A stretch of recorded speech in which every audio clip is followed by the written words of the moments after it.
Now that we have your attention, welcome back. This is a behind-the-scenes video tour from the Lake Superior Railroad Museum at North Shore Scenic Railroad in Duluth, Minnesota. Thank you for joining us. You know, there are over 150 of these on our YouTube channel, and we invite you to take a look at them, share them, like them, and make sure you earmark them so you know when a new one like this is about to drop, okay? Now, we told you about all our trains and all our cars and the museum. Today we're going to talk about this, the Lakefront Line itself, home of the North Shore Scenic Railroad.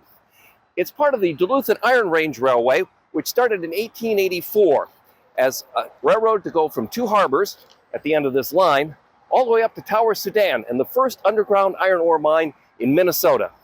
It was started by Charlemagne Tower and his son.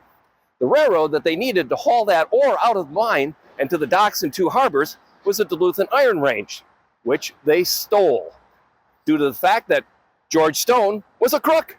He helped him steal the railroad, and in 1884, they finally built it up to the mine at Tower Sudan.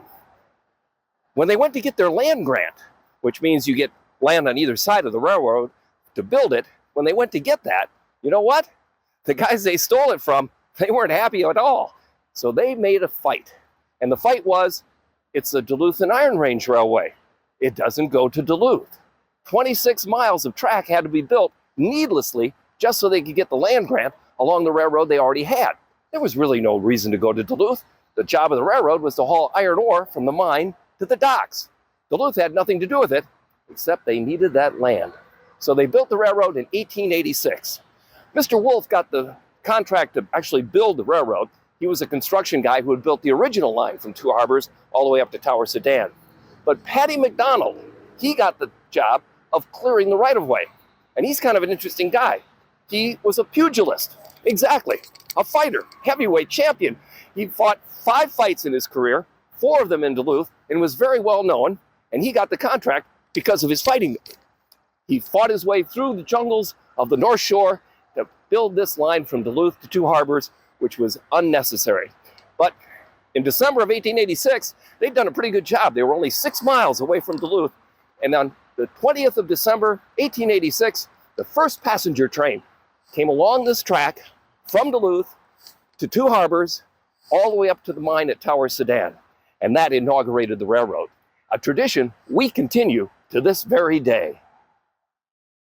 We've moved a little bit up the Lakefront Line to a place called Lakeside Leicester Park.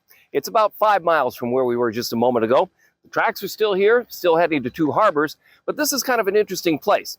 There wasn't much traffic on the Lakefront Line when it was first built. In fact, there was hardly any at all because, as I said, there was no reason to build it other than to get the land along the rest of the railroad. They did come up with that land, though, and formed the Leicester Park Land Company. The Leicester Park Land Company owned all this property here, and it was owned by the Duluth and Iron Range Railway. So they started having commuter service to sell the land to homeowners. And to get back to Duluth, you, of course, had to take the train. And there was a depot right here, and this is kind of important. This was the Leicester Park Depot, right here on the lake side of the tracks. There was a boarding platform right here, and just behind those trees, that was the Lakeside Hotel. Another reason to come out to this part of the area, which was now being developed as real estate property, and a growing Duluth in the 1890s wanted to come out here to get away from the dirty old downtown Duluth, and they did that on the Lakefront Line. Now, with the North Shore Scenic Railroad, we travel these tracks. Let's go a little further up the line. We're at the 19-mile mark of the North Shore Scenic Railroad on the tracks of the Duluth and Iron Range Railway. And behind me, this is the Leicester Park Depot. They moved it here from Leicester Park, where we were just a moment ago, in 1899. And the reason for that was, in 1898, the Alger Smith Lumber Company came to town. And they built a huge complex and started building the Duluth and Northern Minnesota Railway, which went from here, in Knife River, where we are, up into the virgin timber of the Pinery in Lake and Cook counties. About 100 miles of track were built. So you've got the Duluth and Iron Range Railway right here. That's the one that the North Shore Scenic Railroad runs on. And right on the other side of this old depot, that's where the Duluth and Northern Minnesota went, headed up in that direction, crossing the Knife River. And they logged until 1919. That's when the logging stopped. They wanted to tear up the railroad at that point, but because they were a common carrier, which means they also had passenger service, they were forced to keep running passenger trains till 1921. And then in 1923, Cloquet Lumber Company owns the railroad by this time, and they tear it up. But the depot remains, at one time serving two railroads, both the Duluth and Iron Range and Duluth and northern Minnesota, owned by the Alger-Smith Lumber Company. And this was the only real traffic that this line ever had, because now the logs would be cut in the northern pinery, come down to Knife River, transferred on this line, and taken down to Duluth, where the Alger-Smith Lumber Company had two of the world's biggest sawmills on Rice's Point. And that's the biggest traffic that this line ever had until, as I said, they were done with passengers and logging in the early 1920s.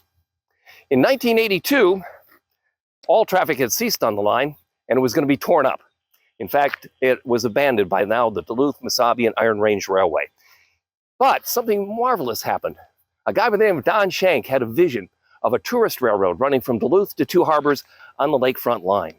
And he engineered the formation of what became the St. Louis and Lake County Regional Rail Authority, which owns the tracks that we operate on for the North Shore Scenic Railroad. What a great way to save old railroad history by enjoying it today on a ride on the North Shore Scenic Railroad. Go to DuluthTrains.com and you'll find all the different rides and opportunities to enjoy this Lakefront Line today on a train of the North Shore Scenic Railroad. How about this depot? Doesn't it look great? In our next episode, we're going to talk about how this depot, once an eyesore and an attractive nuisance, has been revitalized by the community of Knife River, and look at it today. And we'll also talk about the incredible history of the Alger-Smith Lumber Company, which is why this depot was moved here from Duluth. And as always, let's take care of each other.